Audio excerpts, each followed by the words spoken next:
स्नान करके जाएंगे, हफ्ता रुकना चाह रहे हैं कि स्नान करके ही जाए। और यहाँ का व्यवस्था बहुत परिपक्का है, अच्छा सुंदर लगा हम लोग को। आपका नाम क्या है? हम जय कुमार सराफ। बहुत बड़ी चीज़ है और बहुत अच्छी व्यवस्था है चल रही है डीएम साहब।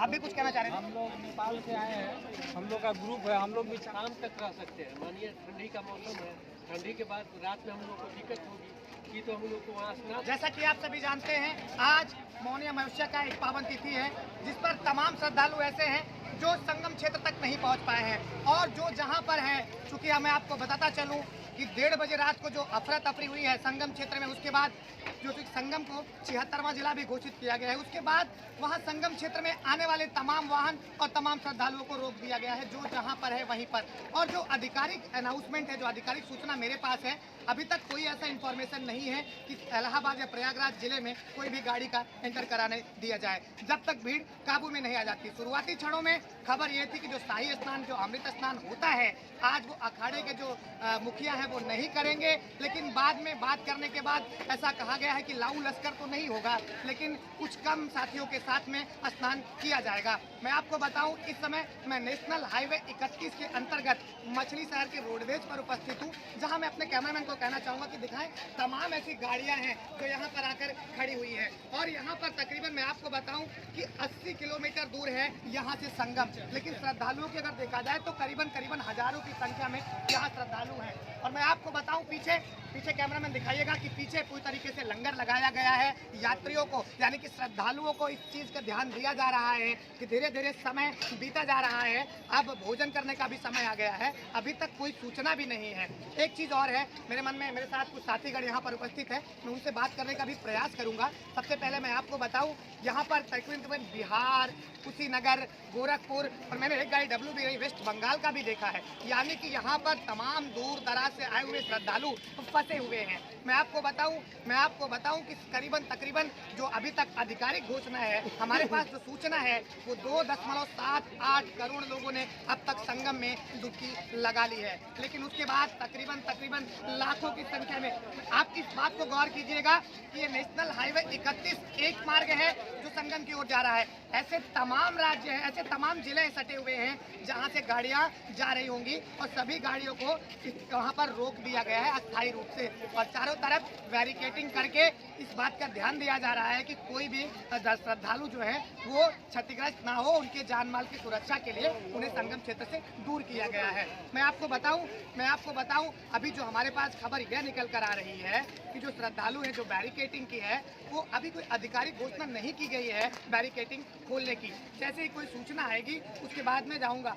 मैं आपको बताऊं, यहाँ सुबह सवेरे SDM साहब आए थे इस रोडवेज परिसर पर। उन्होंने श्रद्धालुओं से कहा है, बाकायदा कहा है, अगर आप तैयारी से हैं तब यहाँ पर पूरी तरीके से अलाव का इंतजाम किया गया है, जगह जगह पर अलाव का इंतजाम किया गया है, गाड़ियों की पार्किंग है। आपको दिखाऊं, यहाँ पर पानी की व्यवस्था की गई है और ऐसे समाज सेवी, ऐसे तमाम समाज सेवी हैं जो लगातार लंगर लगाकर लोगों की ज़रूरतें जो है उसमें कुछ अपना मदद करने का प्रयास जरूर कर रहे हैं। मैं आपको बताऊं, लोगों से अवगत कराने से पहले अभी भी कोई इंफॉर्मेशन नहीं है बैरिकेडिंग खोलने की। हालांकि इन सब के बीच में जो लगातार रोजमर्रा की जीवन यापन करने वाले हैं, अपने मछली शहर प्रांगण से काफ़ी ज़्यादा नुकसानों का सामना या मुश्किलों का सामना करना पड़ रहा है, क्योंकि जिनकी दुकानें हैं और जो लगातार रोज आवाजाही है, जो ज़रूरत की चीज़ें हैं, जैसे अभी भी, हालांकि मैं आपको बताऊं प्रशासन पूरी तरह से मुस्तैद है, एम्बुलेंस की जो है उसे तो बराबर पास दिया जा रहा है, लेकिन इसी चक्कर में कुछ ऐसी गाड़ियां हैं जो आपातकाल है, जो जरूरी है, वो भी इन सब के बीच में फंसी हुई हैं। तो काफ़ी भीड़ इकट्ठा हो चुकी है। मैं लोगों से बात करना चाहूँगा। सबसे पहले आपका नाम? कहाँ से आ रहे हैं आप? मुजफ्फरनगर से। आप परिचालक हैं, तो क्या मैं आप परिचालक हैं तो बहुत अच्छी बात है। क्या सिर्फ श्रद्धालुओं को ले जाने की बात हुई है? ऐसा कोई अभी आपके पास इंफॉर्मेशन नहीं है कि जो श्रद्धालु यहाँ फंसे हुए हैं, जो वापस जाना चाहते हैं, ऐसा कोई प्रावधान है कि उन्हें ले जाया जाए वापस? अच्छा, सरकार चाहेगी तो ले जाएंगे।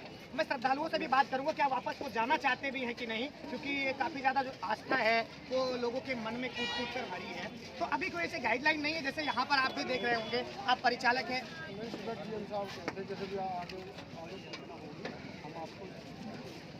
अच्छा,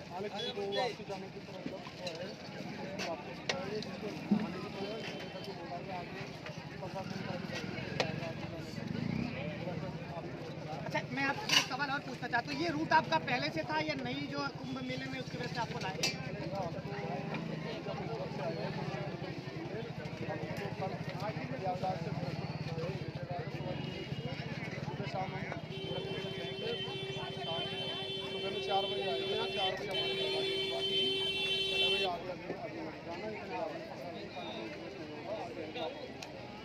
जैसा कि मैं आपको बताऊं, परिचालक महोदय हैं जो कि रोडवेज से, इन्होंने कहा अभी सरकार की तरफ से या प्रशासन की तरफ से ऐसी कोई बात हमारे तक नहीं आई है जो वापस ले जाने की बात हो। हालांकि अगर श्रद्धालु तैयार होते हैं, श्रद्धालु ये चाहते हैं, इस समय जो भीड़ है इसको देखते हुए वापस जाना चाहते हैं, कुछ इन्फॉर्मेशन आएगी तो ये तैयार है जाने के लिए।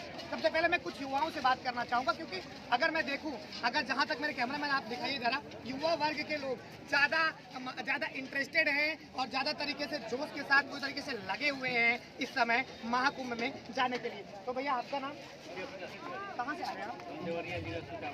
देवरिया जिला से आ रहे हैं। तो जैसा कि इस समय आप भीड़ देख रहे हैं और जो मेरे पास इंफॉर्मेशन है, आप भी लगातार टीवी और न्यूज़ के माध्यम से देख रहे होंगे, अभी फिलहाल तो कोई ऐसी सूचना नहीं है कि बैरिकेडिंग ऑन की जाए या आवाजाही शुरू की जाए। तो क्या आप दर्शन करके ही जाएंगे या ऐसा कुछ विचार है, अगर प्रशासन ये आदेश देती है, रोडवेज चलती है, तो आप वापस जाना चाहेंगे? हम लोग सर शाम तक रह सकते हैं। मानिए ठंडी का मौसम है, ठंडी के बाद रात में हम लोग को दिक्कत होगी कि तो हम लोग को वहाँ स्नान कराया जाए, नहीं तो वापस हम लोग को घर भेज दिया जाए। एक चीज़ और भी है, अभी आपने कहा दिक्कत होगी, मैंने देखा लंगर भी हैं, यहाँ पर व्यवस्थाएं भी की हैं। अगर प्रशासन ये करती है कि यहाँ पूरी तरीके से टेंट वेंट लगा के आपके रहने का इंतजाम कर दिया जाए, तो रुकेंगे या फिर जाना चाहेंगे? नहीं, जाना चाहेंगे शाम तक।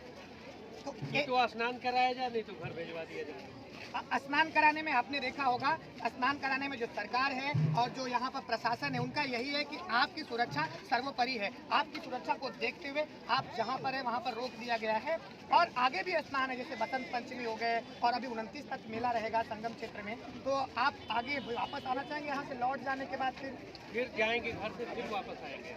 मतलब एक घर भी तो देखना है। मतलब एक जुनून है, एक आस्था है, संगम में डुबकी लगाएंगे आज नहीं तो कल। एक और चीज है कि 144 वर्षों बाद ये महाकुंभ का पावन अवसर आया है, तो ये सभी चाहते हैं कि दोबारा कोई देखे या ना देखे, इस बार नहा लेंगे। सबसे पहले भैया आप पीछे देख के कहाँ से आ रहे हैं आप? अच्छा, महाराजगंज से आ रहे हैं। यहाँ की जो व्यवस्था है और जैसे ये है, इससे सब आप संतुष्ट हैं? संतुष्ट हैं। देखिए जो भीड़ है उसके लिए पूरी तरीके से प्रशासन हो चाहे सरकार लगातार ये चीज़ें कह रही थी कि मैं पूरी तरीके से तैयार हूँ। हालांकि इसकी इतना अंदाज़ा नहीं था कि यहाँ करीब संगम से 80 किलोमीटर दूर, 85 किलोमीटर भी दूर हजारों की संख्या में श्रद्धालु रोक दिए जाएंगे। जब आप घर से निकले थे, पहले अपना नाम, तो क्या जब आप घर से निकले थे तो ऐसा सोचे थे हम संगम तक नहीं पहुँच पाएंगे? पहुँच जाएंगे, इनकी सोच थी पहुंच जाएंगे, लेकिन मैं आपको फिर बताऊं, ये हाल दिखाइएगा जरा, हमारी जो क्राउड है यहाँ पर, जो अगल बगल में भीड़ है, ये एक छोटी सी भीड़ आपको मैं बता रहा हूँ। जो रेलवे परिसर है, जैसे स्टेशन हो गए और जैसे तमाम जो प्रयागराज की ओर आने वाले इलाके हैं, वो पूरी तरीके से एकदम से ब्लॉक कर दिए गए हैं। ये सिर्फ रोडवेज की हालात हैं। आप अगर मैं आपको बताना चाहूँ, मछली शहर रोडवेज पर जो गोरखपुर वाया प्रयागराज बसें दौड़ती हैं, कभी कभार यदा कदा यहाँ अंदर आना होता था, बाकी सवारियाँ लेकर वो बाहर चली जाती थी। लेकिन आज यहाँ पर तकरीबन 50 से 60 बसें, जितने की कैपेसिटी है इस रोडवेज की, वो यहाँ पर उपस्थित है। और मैं आपको बताना चाहूँ, तमाम जो समाज सेवी हैं, जो तमाम मछली शहर के लोग हैं, वो भी पूरी तरीके से श्रद्धालुओं को ध्यान में रखते हुए लगातार सेवा भाव में लगे हुए हैं। मेरी बात हुई 2-3 समाज सेवी से, उन्होंने कहा कि संगम तो नहीं पहुँच पाए हैं, लेकिन लोगों के काम आकर थोड़े से पुण्य कमाने की कोशिश जरूर की जा रही है। इसी बीच मैं आपको बताऊं, जो मेरे पास अभी तक सूचना है, जो इन्फॉर्मेशन है, वो यही है, अभी भी कोई बैरिकेडिंग खोलने के कोई भी ऑर्डर नहीं है। जो भी श्रद्धालु जहां कहीं पर हो, जो मुझे देख रहे हो या सुन रहे हो, मैं सबसे यही गुजारिश करूंगा, शांति के साथ एकदम अपने स्वास्थ्य को ध्यान में रखते हुए जहां कहीं पर हैं वो जरूर स्टे करें। और साथ ही साथ अगर ज़रूरत पड़ती है, मैं यात्रियों के लिए ये कहना चाहता हूँ, प्रशासनिक तौर पर प्रशासनिक जो अधिकारी हैं लगातार इस पर नज़र बनाए रखें, और बनाने के साथ ही साथ जो खासकर यात्री लौट जाना चाहते हैं। आंटी जी कुछ कह रहे हैं? लोग भी रुकना चाहते हैं, कल भी जाएगा तो सुबह भी जाएगा तो जाएंगे। आप क्या करना चाहती हैं? मैं रुकूंगी ना। मतलब आप स्नान करके ही जाएंगे? जी, मैं स्नान करके जाऊँ। कहाँ से आ रही हैं आप? गौरी राम। हाँ, हम लोग आए प्रयाग से, हम लोग रात का ही गुजार सकते हैं। रात हम किसी तरह से गुजार हम चाहे पंडाल मिले या ना मिले, हम रात गुजार स्नान करके जाएंगे चाहे एक हफ्ता रुकना पड़े, एक हफ्ता रुकना अरे भाई डीएम साहब व्यवस्था भी किए थे बेचारे, देखिए सारी जनता की व्यवस्था भी की है डीएम साहब, एक नंबर व्यवस्था भी की जो है। सारी जनता की बस एक आस है, कोई सुनने को तैयार नहीं। संगम में डुबकी लगाएंगे आज नहीं तो कल। ये आस्था का जो महापर्व चल रहा है पूरे प्रयागराज में, ना सिर्फ प्रयागराज में बल्कि पूरे भारत में दूर विदेशों से चलकर लगातार श्रद्धालु आ रहे हैं। खैर इनका तो कहना है, मैं तो कुछ ही दूर से हूँ, मैं रात नहीं 1-2 रात काट सकता हूँ और आ सकती हूँ, मैं संगम में डुबकी जरूर लगाऊंगी। ये बाकी यहाँ की व्यवस्थाओं पर क्या कहना चाहते हैं?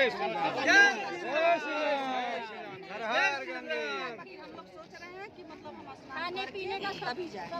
अरे भाई डीएम साहब व्यवस्था की एक नंबर भाई, एक नंबर हम लोग व्यवस्था भी की है। नेपाल से आए हैं, हम लोग ऐसे जाते हैं, स्नान करके ही जाते हैं। हाँ, जो बहुत ऐसी अच्छा सारी व्यवस्था भीड़ की की व्यवस्था को देखना ये बहुत बड़ी चीज़ है और बहुत अच्छी व्यवस्था यहाँ चल रही है डीएम साहब। आप भी कुछ कहना चाह रहे हम लोग नेपाल से आए हैं, हम लोग का ग्रुप है, हम लोग भी चाह रहे हैं कि स्नान करके ही जाएं और यहाँ का व्यवस्था बहुत परिपक्का है, अच्छा सुंदर लगा हम लोग को। हैं? आपका नाम और क्या है? हम जय कुमार सराफ।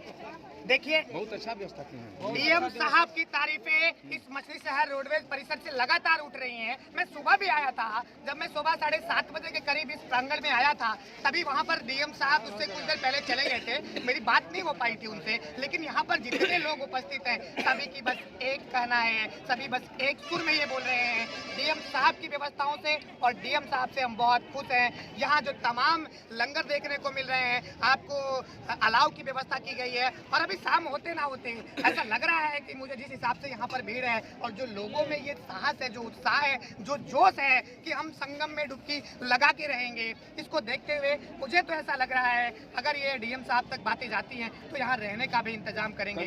और यहाँ पर मैं बताऊँ, चाहे परिचालक महोदय हों चाहे जो हो, सबके लिए लगभग समान व्यवस्था में कोई भी है। क्योंकि मुझे तकलीफ इस बात की होती है जब हम श्रद्धालु या कोई भी हो, एक आम नागरिक से ज़्यादा जब किसी पर्सनल का ध्यान दिया जाता है या महत्व दिया जाता है, लेकिन यहाँ मछली शहर में कम से कम सब एक बराबर है और यहाँ डीएम के जो कार्यों से काफ़ी ज़्यादा जनता प्रसन्न है। मैं और लोगों से बात करना चाहूँगा और लोगों की जो बातें हैं वो आप तक पहुँचाना चाहूँगा। फिलहाल इसके साथ मैं फिर विदा लेना चाहता हूँ कि इस समय मछली शहर रोडवेज परिसर में हजारों की संख्या में श्रद्धालु और कम से कम 100 की संख्या में बसें खड़ी हुई हैं और मैं आपको बता रहा हूँ एक बार फिर से कि अभी भी बैरिकेडिंग खोले जाने के कोई भी समाचार नहीं है। जैसे भी कुछ न्यूज आएगी मैं आपके बीच लगातार पूरे जौनपुर जिले की खबरों के साथ, महाकुंभ की खबरों के साथ मैं आपके बीच हाजिर रहूंगा। आपका अपना विनय विवादिया, आप कहीं मत जाइए, लगातार हमारे चैनल से जुड़े रहिए। हमारे चैनल का नाम आप मत भूलिए, विनय विवादिया। नमस्कार।